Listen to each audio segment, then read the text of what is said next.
This is At Home with ADTS, a monthly program that presents topics that may be of interest to older adults and their caregivers, as well as talking about the services offered by Aging, Disability, and Transit Services of Rockingham County.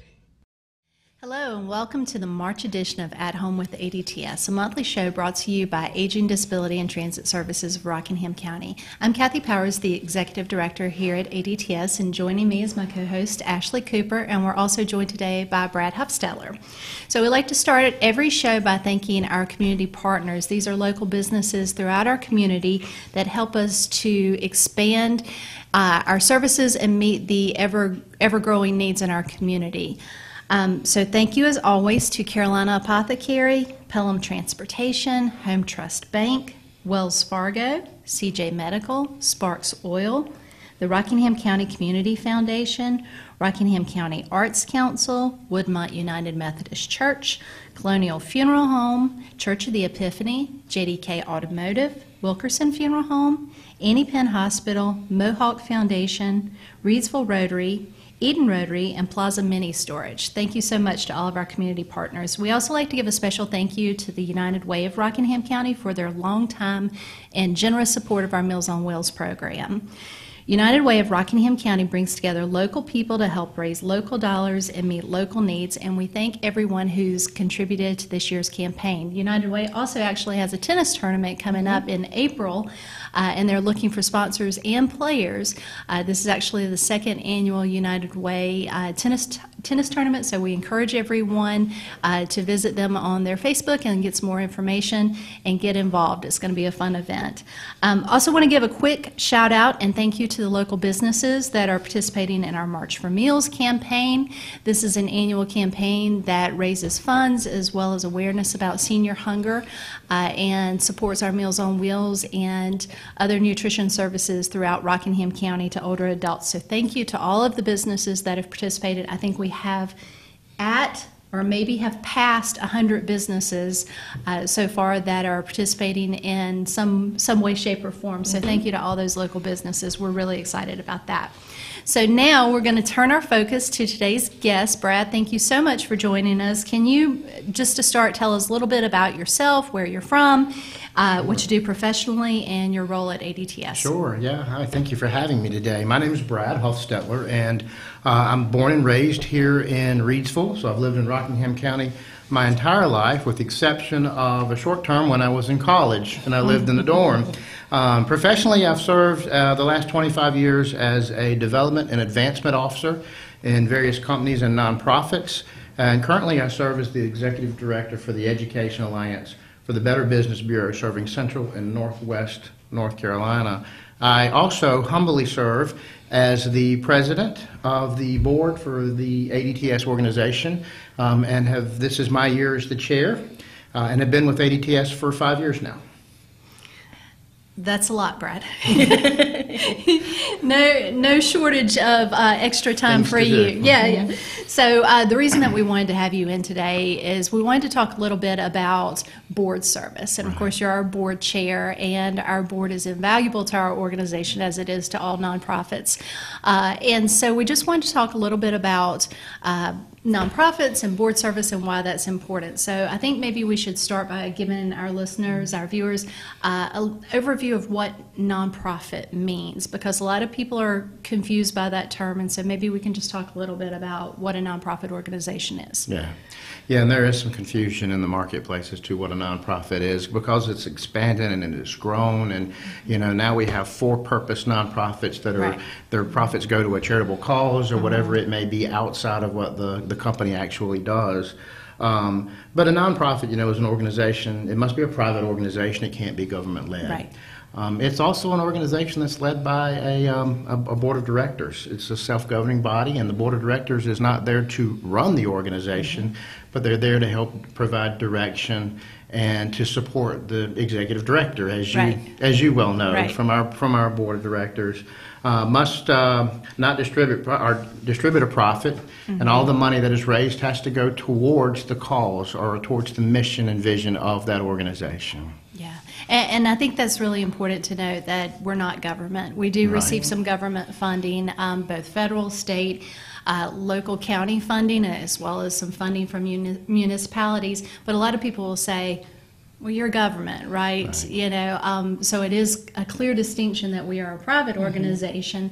And of course, one of the major components is that we are overseen by a volunteer board of directors. And that mission is, of course, the critical piece as well. People know that our mission is to enhance the health and well-being and independence in the community for all of our participants. We kind of started focused narrowly on older adults, but over the years that's really expanded to adults with disabilities, as well as the transportation has grown to enhance the independence and well-being of all Rockingham County citizens. One of the things about nonprofits, I think people think that means you can't make money. You can't generate revenue, and that's not the case, but the revenue that's generated, of course, goes back to fund the programs and expand the services to meet the growing needs. It just means that there's no owner getting rich. No shareholders. So you can't make more widgets and the CEO gets richer, or the stockholders get richer. So it's a clear distinction that we like to make. So let's talk a little bit about the board, because the board is a critical piece of nonprofit administration. So what exactly does that look like? What does the board of directors do for a nonprofit organization, and why is that important? Well, with us, it's determining the mission and the purpose of the organization, and it's working very closely with the CEO or the executive director in making sure that we're supporting that CEO or executive director. The board also supports and evaluates the executive director, so we do the evaluation, and we have the opportunity to interact with management, with the staff, and to learn the wonderful things that are going on, in our case, with ADTS and with the programs and the accomplishments that are happening from week to week and month to month. We do monitor and strengthen the programs. We do help fundraise for the programs. The board is there for direction in both the programming side, but also in the side of fundraising and protecting the assets and providing financial oversight over the finances of the organization. When you're thinking about a board and board service, from an executive director's role and from a president's role, you want to make sure that you have a good board, and you have a board that has many skills. But most importantly, I think, is you have to have a board that is passionate about the endeavor that you're going into. It's one thing that you can teach skills, but the one thing you can't teach is passion. And you can't give someone passion. They have to feel that passion on their own. So I think that's very important, and I think that's what we work hard to do with our board here at ADTS, is we find those folks that are passionate about the mission and the vision, and they come on board. If anyone was to ever to consider board service, they don't have to have a particular skill. I know a lot of board members that I've worked with in the past have said, well, I don't have a skill that I think would be, needed on that board, but I believe totally in what they're doing. And I tell them, you would make a perfect board member. Absolutely. Because they'll find a place for you to be involved. And so I think that's mostly important. And that is one of the things here at ADTS that we've worked very hard to do, is make sure that we have the right people on the board and very passionate folks on the board. I think that's the critical piece, is that motivation, that passion, and those expertise, those skills, those professional skills. We like to have a board that's representative of a lot of different areas of expertise. And of course, we do have a very strong board where we have an attorney, and we have someone with professional development skills, yourself. We have people who've been in the public sector. We have previous elected officials that serve on the board, people connected to the healthcare. So we do look at the professional background and the expertise, but that passion, you can't teach that. So a lot of our board members come to us, they start as volunteers, and they say, I really love this program, I love what's going on in this organization, and they come on the board, and then they learn, oh gosh, you guys are doing a lot of programs I didn't know anything about. All I knew was this one specific program I've been associated with. Right. So what has your experience been like serving on our board of directors? I'll tell you, I started on our board of directors, and I was one of the ones who was not asked to be on the board. I asked, could I be on the board? And we're glad you did. Many years Absolutely. ago, I saw the opportunity for me to get a little more involved. I, as I said, lived in this community, have lived in this community all of my life. And I think it's very important that if you're going to live somewhere and you're going to raise your children and your family somewhere, that you give back. And I thought what I'll do is I will get on this board so I can learn a little bit more about Meals on Wheels. Right. And then I got on the board and I found out ADTS is way more than just Meals on Wheels. And I began to see the wonderful things that were happening with this community and with this organization. And I've said to our board many times, this organization fills such a huge need for our seniors. Hopefully we're all going to get there and we're all going to be seniors and we're all going to have the opportunity to live independently and be able to stay in our homes. And I think this organization works so closely with that, as well as the transportation and the many other needs that we have throughout this community. So board service began for me as an ask, can I be on the board? And then as I continue to work with the groups, of course, when I first came on with my skills, I worked with the fundraising side of the committee that I served on. One of the things with the board is if you're going to be on a board, get involved. And so that's why we here at ADTS ask all of our board members to be on a committee. Some way, shape, or form, do something to help the organization. And I served on that board, and it rolled into the fundraising and marketing side of, or advocacy side of ADTS. And it just opened more doors for me to be able to learn more about the organization and exposed me to more of the staff, the wonderful staff here at ADTS. After serving for the 3 years, I came into the opportunity to actually get into become one of the officers and become the secretary of the board, which I very sheepishly went into because I know what my time is like, my extra time.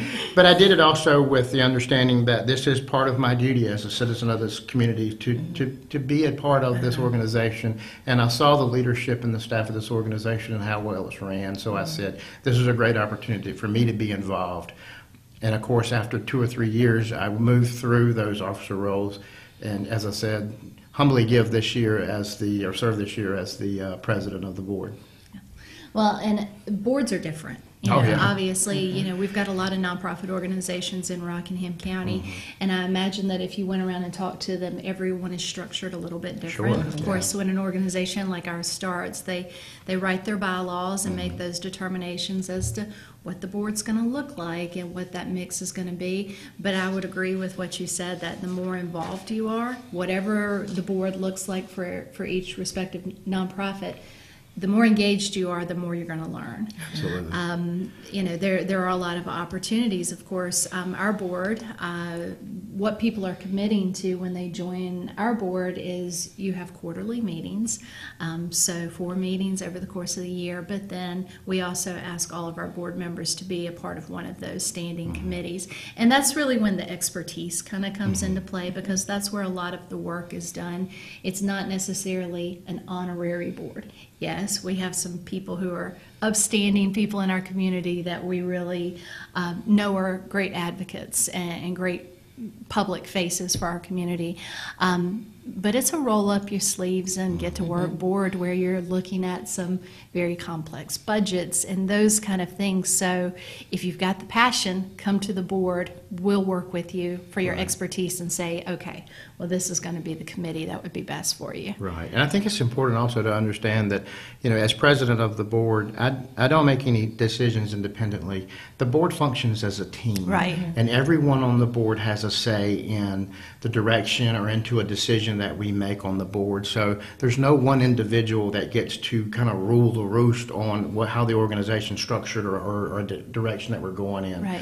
As a team, we all work together, and we work with you, Cathy, here at ADTS to serve as support for you for whatever you may need. Right, and that's a very good, clear distinction because the board hires the executive director, or the chief executive officer, or however the organization is structured, and then the executive director oversees the day-to-day operations. So board is kind of big picture, vision, telling you where to go, steering the ship, and the executive director and the staff are actually in there and handling those day-to-day interactions and programmatic decisions. But it's absolutely critical that you have that communication and the board knows what the staff are doing, which is something that we've been, really intentional about, is having all of our program directors in and having that access to the board so that board members are informed of all the things that are going on, because there's a lot going on in the community. Oh, absolutely. And then also, when new board members come on, there's an orientation process. So it gives them an opportunity to learn a little bit, like you did, more about the type of services. Can you speak to a little bit about how the orientation process some years ago was for you? Well, it was good. It was a learning experience. As I said, I came on understanding one program with ADTS, and I learned about all of the facets of the organization, as well as one of the things I remember directly talking to Cathy and saying, all of the acronyms. You guys use a lot of acronyms, and I don't know what you're talking about. And I think it's important that if you're going to be a board member, you're going on a board, they do have their lingo. Each organization, I know with the organization that I run professionally, has our own lingo and our own language.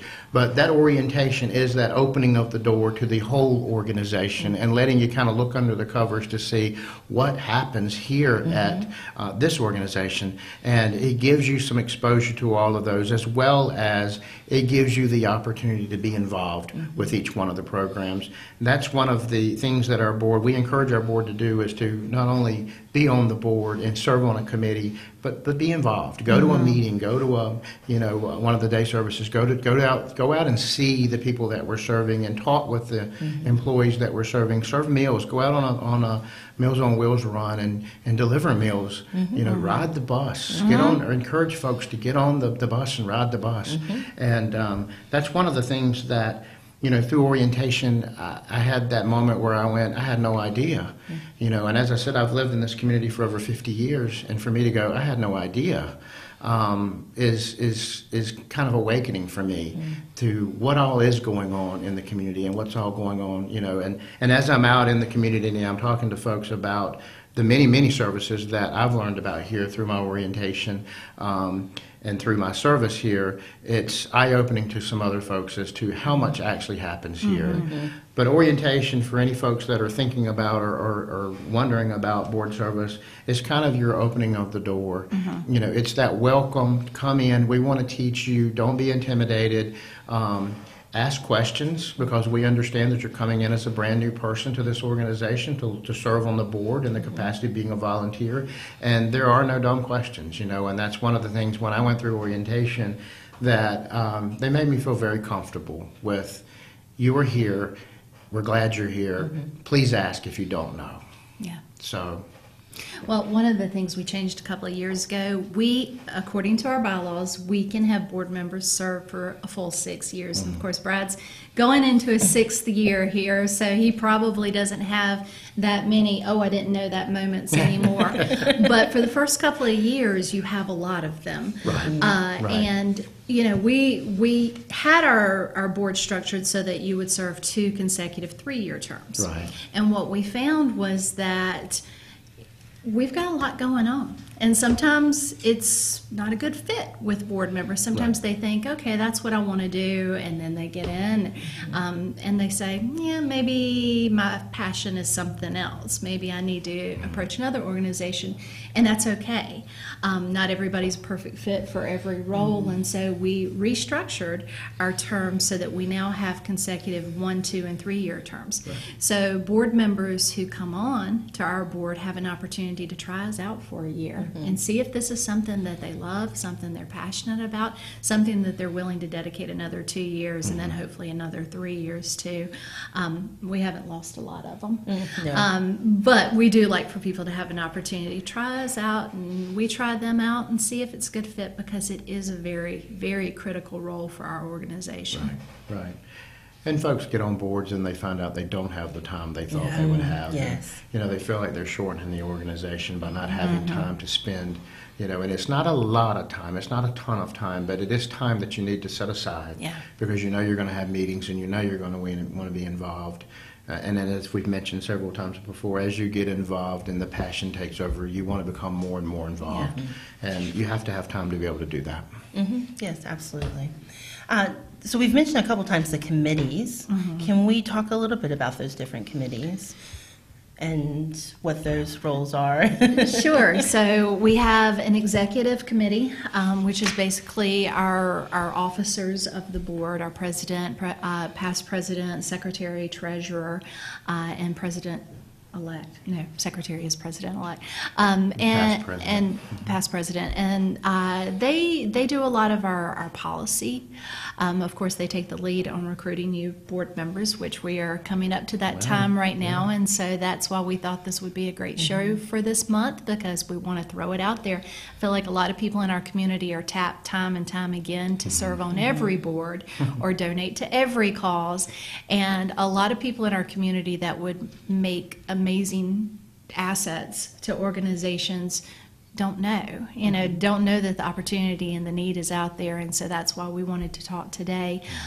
So of course we have our executive committee, which is our leadership team from our board. They lead in recruitment, but they also lead in policy development, and can kind of do the legwork on some of the policies to make it a little bit easier for the full board to adopt those changes as necessary. They really do a lot of the heavy lifting when difficult decisions need to be made about programs. And then we have a finance committee that oversees pretty in-depth financial reviews every month, and helps work with staff to set the budgets for the upcoming year. We have a transportation advisory committee that meets quarterly, that looks at transportation issues. They evaluate changes in the community, and when a route may need to be adjusted, they entertain that information and those requests. We have a quality assurance committee, or a quality management committee, that oversees the direction of all of those quality indicators and lots of data, metrics involved in that, as well as a communications and engagement committee that helps a lot drive the fundraising and the outreach efforts. And it's important to note that if someone isn't necessarily ready to commit to board service, there are opportunities for people to get involved in those committees, especially the Communications and Engagement Committee in particular, and again, kind of put a foot in the water and see what it's like and get involved with the organization without committing to full board service. And we have had individuals to come on board on the committee and say, this is something I want to be a part of, and move into the full board role. And I think that's a great opportunity for young professionals who are maybe getting out in the community and starting to figure out what are my interests, but I want to do more, have a little bit more time, and not maybe get completely involved in a board, but maybe kind of put their toes in the water. And I think a lot of times, I know for myself, my assumptions have always been that it's for people who've been working in the field for a very long time, or different variety of fields for a long period of time. And we have a couple of individuals who are what I would consider young professionals, and they bring a really great aspect and a different lens to things and a different energy, which I think is something that sometimes people just don't think, well, I'm young, I shouldn't serve, or I'm not ready, I don't have anything to offer, but that's actually, I'm finding, not the case. So I would encourage that young professionals also get out and see if this is something they would like to do. What's going on in their community, as you said. Yeah, absolutely. And the younger generation, too, brings a lot of skills that me and my friends don't have, or haven't acquired, or are trying to acquire at this point. Hashtag. Yeah, exactly. Thinking computers and technology, but I know with my children it's that way. They can just take my stuff and fix it for me and hand it right back. But yes, I think you're absolutely right. I believe that's an opportunity for folks who want to be involved and to want to be recognized for their skills. You know, board services is a very serious commitment because you are working with the organization and working on a committee as a way that you can kind of test those waters to see, is this organization the right organization for me, and do I want to transition into board service? Absolutely. Well, and getting back to the young professionals as well, we like for our board to be reflective of our community because, you know, our community does not look like one certain person or one certain role. We are a very diverse community, and we want representation of our entire community. One of the things we do focus on is trying to get representatives from every geographic area as well. You know, I think there are a lot of misconceptions from time to time that we are an organization that serves a certain part of the county, but we're the far reaches, every far corner of all 560 square miles we're reaching, and so we definitely want people from the western side, from Eden, to come in and be a part of the board and represent those areas, because I know they would well. That's so important. Yeah, so important to mention that we do have a very large county, and we want representation from everywhere. So let's talk a little bit real quickly about opportunities. We are a 15-member board, and we have 2 open vacancies currently. Yes, we do. And then we have 2 vacancies opening up at the end of June, when our fiscal year starts July 1st. So over the next month or so, we will be taking applications. We will be having conversations. A lot of times it starts with a conversation and then someone decides, am I interested enough to fill out an application? So over the next couple of months, we're going to be talking to people and reaching out, but we certainly want people to reach out to us if they think it's something that they may have an interest in. So what would someone do? What would be their next step if they say, this is something I think I might like to be a part of? You know, and the easiest thing is to of course, pick up the phone and give a call to ADTS. You can speak with Cathy, or you can call me, and I'll give you my telephone number. It's 336-478-1901. Give me a call and let us know of your interest in board service. Or you can email one of us. Certainly send an email to ADTS, but my email address is bhuffstetler, and I'll spell it for you, BHUFFSTETLER @bbbtrust.org. If you have some interest in serving on the board or some interest in looking at some of the committees, please don't hesitate to reach out to us. Everyone has skills, and we would love to get you involved with the wonderful work that's going on here at this organization. Yeah, and my personal or my direct email address here at work is cpowers@adtsrc.org, and that information is also available on our website. You can access the information or my telephone number there. And if not us, I just want to encourage people to get involved. We've got some tremendous nonprofit organizations in Rockingham County that are doing amazing things and are desperate for passionate people and the expertise that they may bring to the table. So if not us, we would love to have you, but if not us, please find your passion and reach out to one of the local organizations and see how you can get involved. Maybe it's not board service, but maybe there's some other opportunity for you to get involved. So thank you, Brad. Thank you guys We for really having me. appreciate you being here today. That's all the time we have. We thank everyone for joining us, and like always, if you'd like some additional information on ADTS about the programs and services that we offer, you can give us a call at 336-349-2343 or visit us on our Facebook page or our website, adtsrc.org. And I think that's it for today. We will be joining you again next month when we're going to have someone come in talking about difficult conversations with the doctor and the questions that you may want to ask to make sure that you're getting the care that you need. Thanks so much.